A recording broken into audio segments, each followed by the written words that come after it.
Noyabr ayında yer kürəsinə zərbə vuran maqnit qasırğalarının artma ehtimalı ilə əlaqədar ekspertlər ciddi xəbərdarlıqlar edirlər.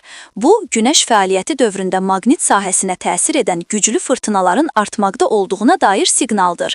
NOAA Space Weather Center tərəfindən 20 oktyabr 15 noyabr dövrü üçün açıqlanan 27 günlük kosmik hava proqnozuna görə 8-9 noyabr aralığında və 15 noyabr tarixində maqnit fırtınaları G1, G2 səviyyəsində, yəni yüngül, orta gözlənilir.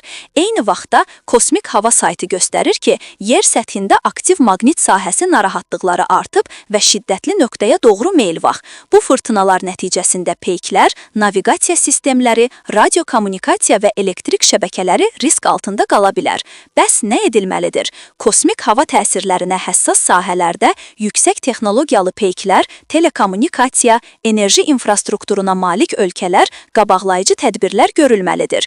Günəşdə aktivlik yüksəldiyindən xəbərdarlıqlara ciddi baxılmalı və texnoloji sistemlərdə risklərin minimuma endirilməsi üçün müvafiq istismar təlimatları verilmiş olmalıdır.